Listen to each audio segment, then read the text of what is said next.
You know, it's strange how one sentence can live inside your head for years. For me, it was, "You'll die alone." My sister spat those words at me like venom, and I swear they cut deeper than any knife ever could. That moment didn't just break me, it haunted me. Because she wasn't some stranger. She was family. And family, they know exactly where to stab. If you've ever been underestimated, betrayed by someone you trusted, then stay with me. Because this story isn't just about revenge. It's about proving that even the ones who think you're nothing can end up clapping for your victory. Oh, and before we dive in, hit that like button and subscribe.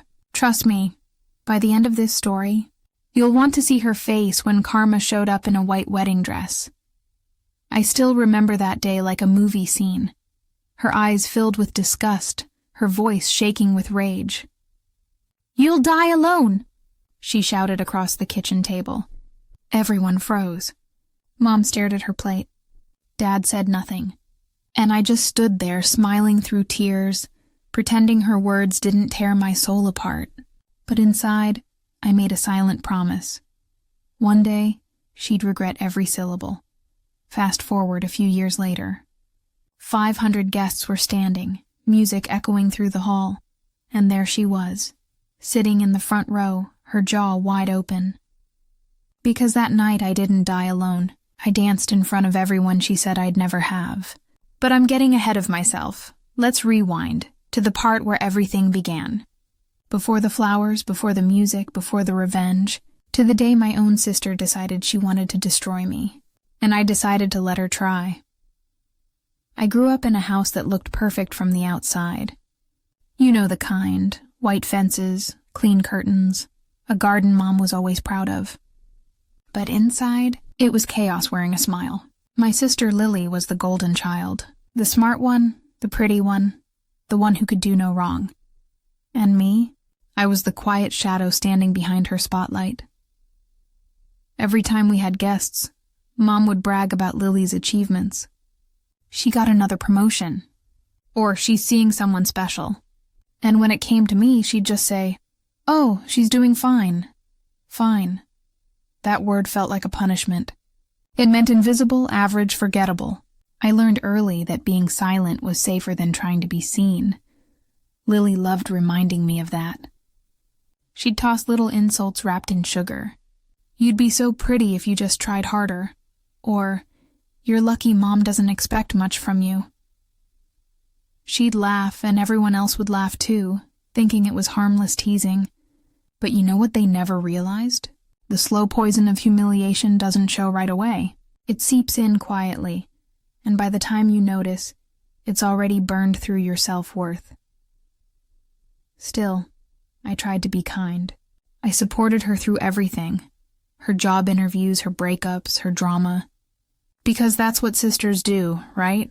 We hold on even when it hurts. But she never saw me as a sister. I was competition she didn't ask for, and she made sure I never forgot my place. There was this one dinner. I'll never forget it. Lily had just gotten engaged. The whole family was glowing with pride. She looked at me across the table, eyes full of victory, and said, "Don't worry, your time will come." Maybe. Then she winked. Everyone laughed. And me? I smiled, pretending not to feel that sting. But inside, something shifted. That night I realized, some people don't just want to win, they want to see you lose. After her wedding, she grew colder. Every visit turned into a show. Her fancy house, her new car, her picture-perfect husband. She'd ask me about my love life just to feed her own ego. "Still single? You're too picky. At your age, you should take what you can get." She'd smirk, sip her wine, and change the subject before I could answer. It was cruel, but I stayed quiet. I thought silence was peace. Turns out it was just weakness dressed as maturity. And then came that day. The day she finally said it. The words that still echo in my mind. But before that moment, there was something else you need to know. Something that explains why her words hurt the way they did.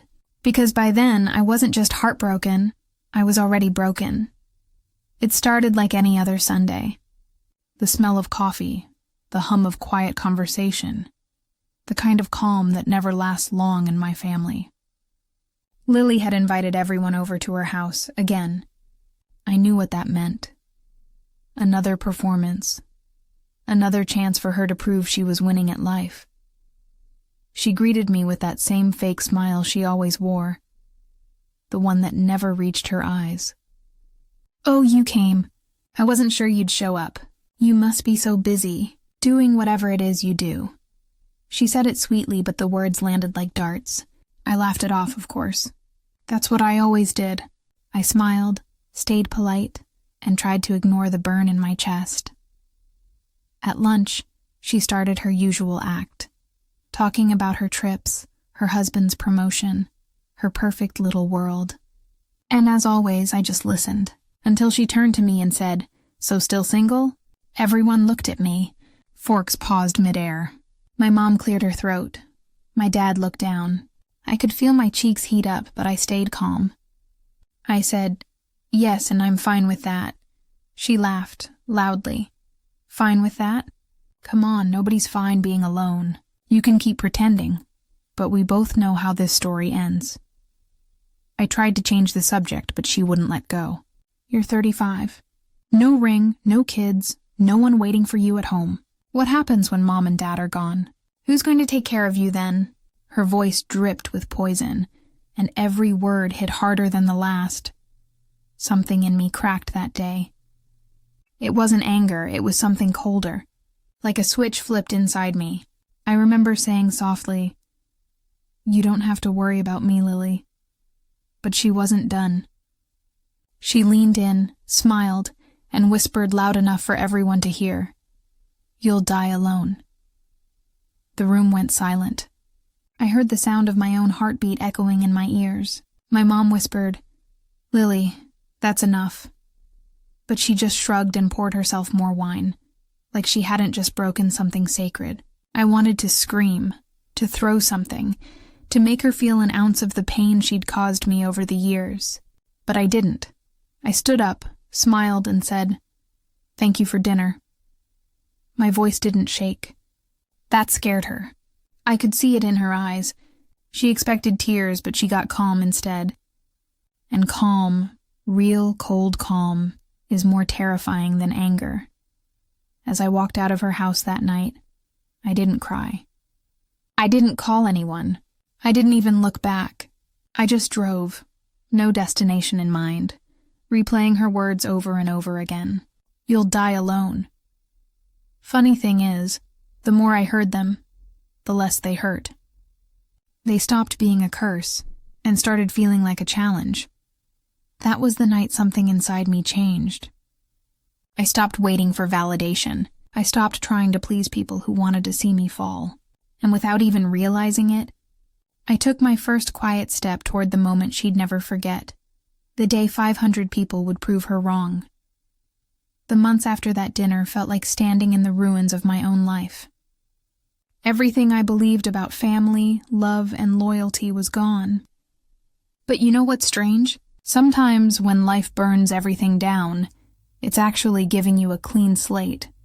I started small. I stopped answering her calls. I stopped showing up to gatherings where I knew she'd be the main attraction.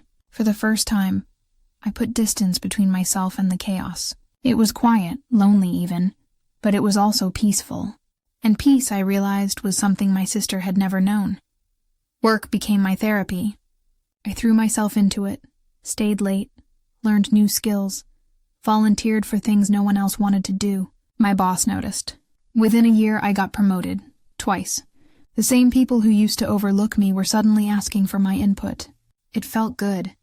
Not because I wanted to prove anyone wrong, but because I was finally proving myself right. Outside of work, I changed too. I started going on morning walks, joined a cooking class, even learned to paint. And little by little, the version of me that she used to mock, the quiet, plain one, started to disappear. I was becoming someone new, someone free. Then one evening, something unexpected happened. I met Daniel, not at a bar or on some dating app, but at the community center where I volunteered. He was helping organize a charity event. Calm and humble, the kind of man who listens when you speak. There was no flashy entrance, no dramatic music, just warmth. Real, quiet warmth. At first, I didn't trust it. After years of being told I wasn't enough, I didn't know what genuine love looked like. But Daniel was patient. He didn't rush me.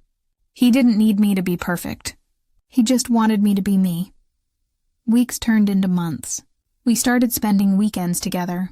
Long drives, late-night talks, laughing at stupid things.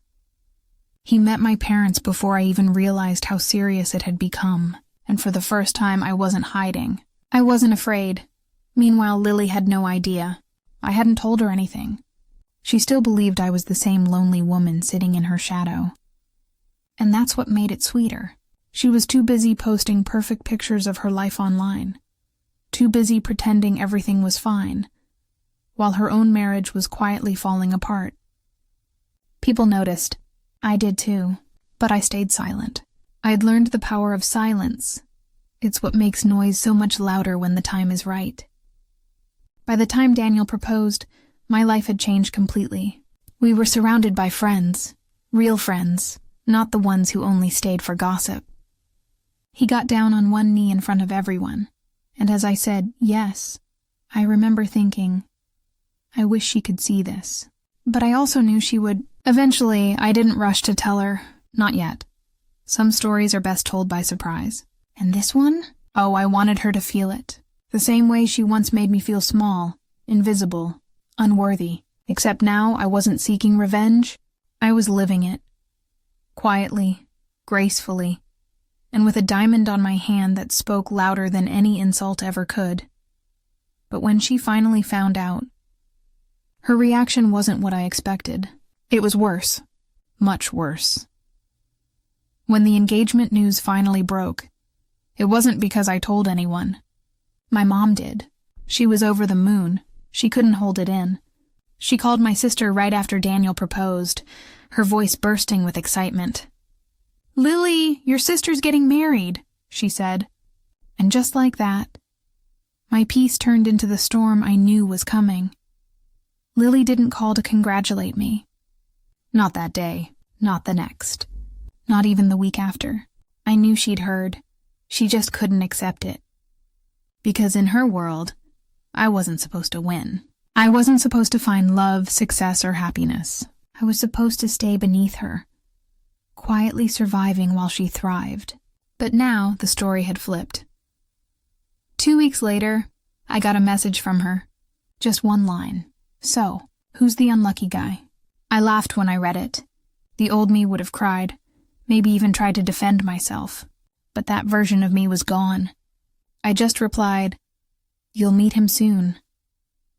When she finally did, she froze.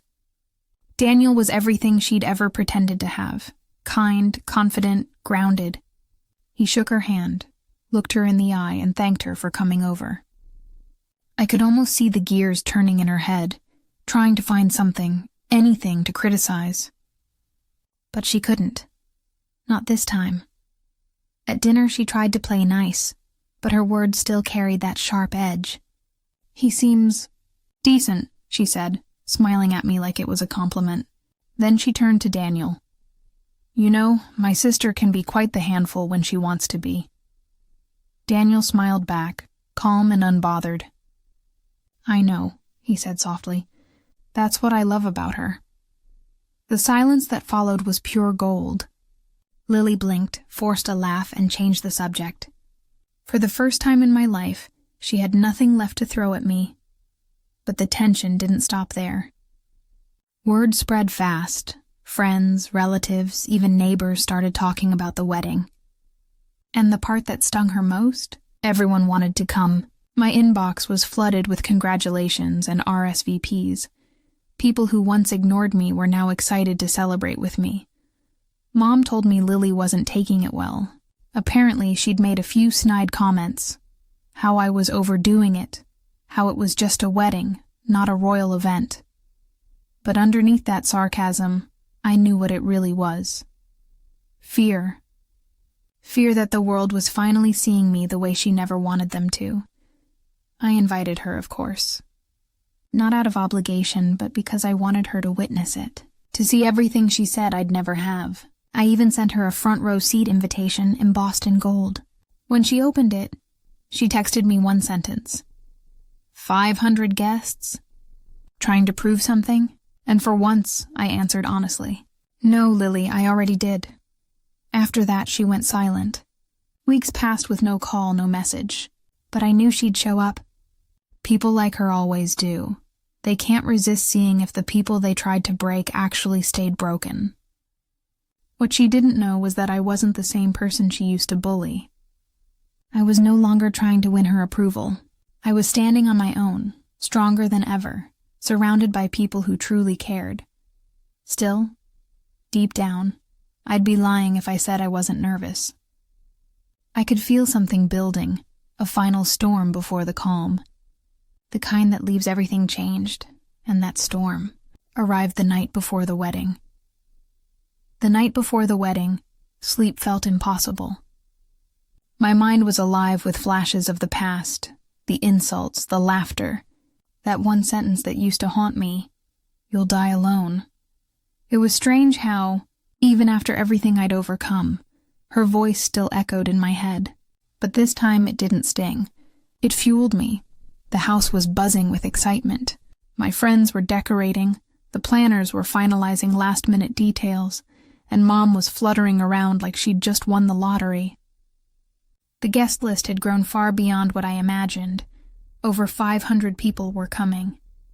Colleagues, family, friends, people from every chapter of my life. All of them coming to celebrate me. And then there was Lily. She hadn't spoken a word since that final text. But I knew she'd show up. She couldn't resist watching, even if it meant choking on her own jealousy. That's the thing about people like her. They'll attend your happiness just to measure how much brighter it shines than theirs. The morning of the wedding, I stood by the mirror in my hotel suite, staring at my reflection. The woman looking back at me wasn't the one she used to mock. My hair was perfectly done, my dress fit like a dream, and my heart, after years of pain, finally felt steady. There was no nervousness, no doubt, just a calm certainty that I'd earned this moment. My bridesmaids were laughing. The room was filled with soft music. And then my phone buzzed. A message from Lily. "Running a bit late. Hope the circus is worth the ticket," I laughed. For the first time, her words didn't make me angry. They made me pity her. Because while she was busy trying to insult me, I was living the life she'd never understand. One built on peace, love, and authenticity. Downstairs, the venue looked like something out of a dream. Rows of white chairs, candles lining the aisles, soft golden lights hanging like stars. The air smelled of roses and anticipation. Everywhere I looked, I saw smiles. People hugged me, whispered blessings, told me how proud they were.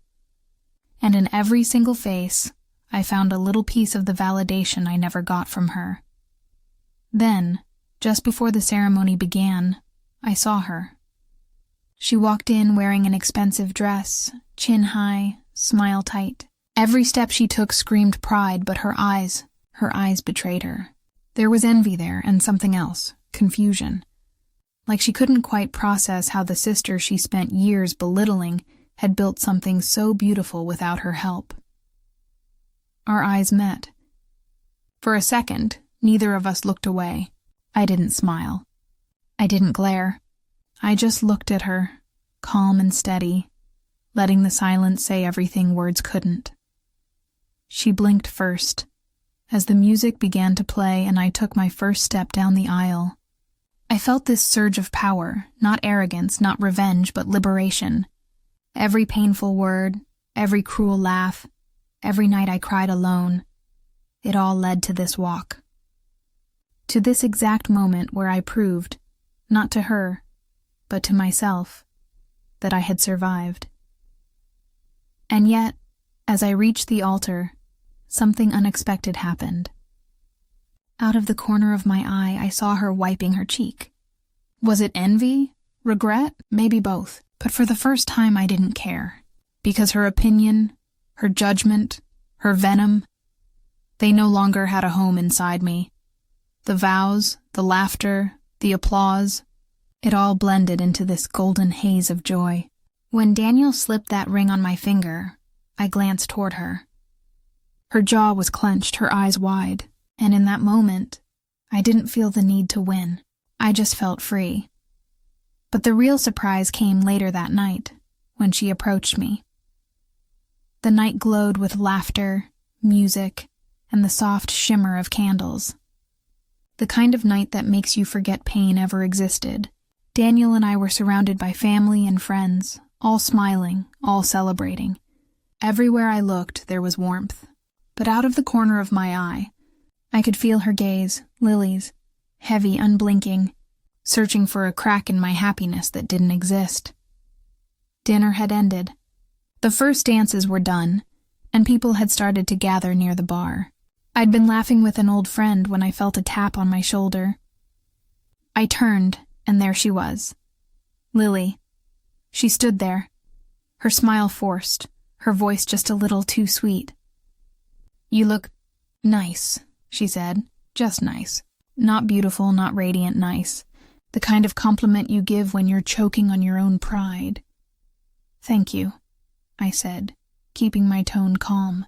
I could sense people watching us. Two sisters side by side, one glowing, one wilting. She looked around, then leaned closer. "Quite the crowd," she said, her voice low. "You really went all out. 500 guests? Guess you finally got your audience." I smiled. "It's funny," I said. "I didn't invite them to impress anyone. They came because they wanted to be here." That stung. I saw it flicker across her face, the realization that no one came for her, not anymore. For a moment, she just stood there, silent. The music behind us shifted to something softer, slower. Then she said it, quietly, almost to herself. "I didn't think you'd actually do it." "Do what?" I asked. "Find someone," she said, eyes dropping to the floor. "Someone who could love you like this." There it was. The confession she didn't mean to make. The wall she'd built all her life had a crack now, and through it, I saw something I hadn't expected. Sadness. Not hate, not arrogance, just pure, unfiltered sadness. "I guess I was wrong," she whispered. I could have gloated. I could have thrown her words back at her, reminded her of every cruel thing she'd ever said, but I didn't. I just looked at her and said, "Yeah, you were." She blinked, her eyes glistening. "You really hate me, don't you?" I paused, studying her face, the same face that once made my childhood feel small. "No," I said softly. "I don't hate you. I just stopped needing you to like me." That hit her harder than any insult ever could. She looked away, her shoulders sagging slightly, and for the first time in my life, I saw her as human, not the perfect, untouchable sister everyone idolized, but a woman who built her worth on someone else's weakness.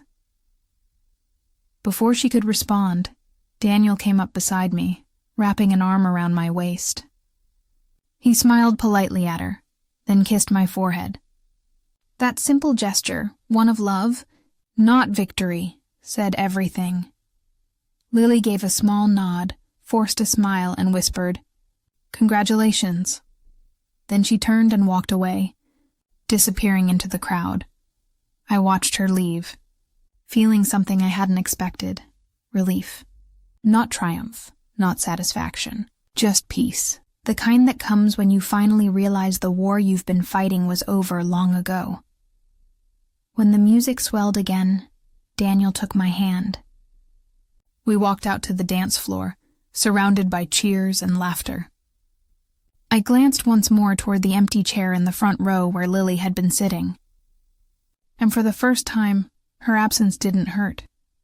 It felt right. That night, as we danced under a ceiling of golden lights, I realized something. Her words, the ones that haunted me for years, didn't define me. They built me, Every cruel sentence she spoke had carved out a stronger version of myself, and that version was standing there now, loved, seen, alive. Very much not alone. The wedding ended hours later, but the laughter, the music, and the glow of the lights lingered in my mind long after everyone left. When the last guest had gone and the hall stood quiet, I walked back inside one last time. The floor was scattered with rose petals, the candles had burned low, and the air smelled faintly of champagne and vanilla. I stood there, alone, in the middle of it all, and smiled. Not because everything had gone perfectly, but because I had made it here, despite every cruel word, every shadow of doubt, every time my sister said I'd never be enough. I remember thinking, she was wrong about me. But more importantly, I was wrong about her too. I'd spent so long chasing her approval that I forgot. It was never mine to earn. Some people are so broken that they can only feel big when others feel small. That was Lily. A few weeks later, I got a letter from her. Just one line. I guess you're not as alone as I thought. No apology. No explanation, just that. But for some reason, that single sentence felt like closure.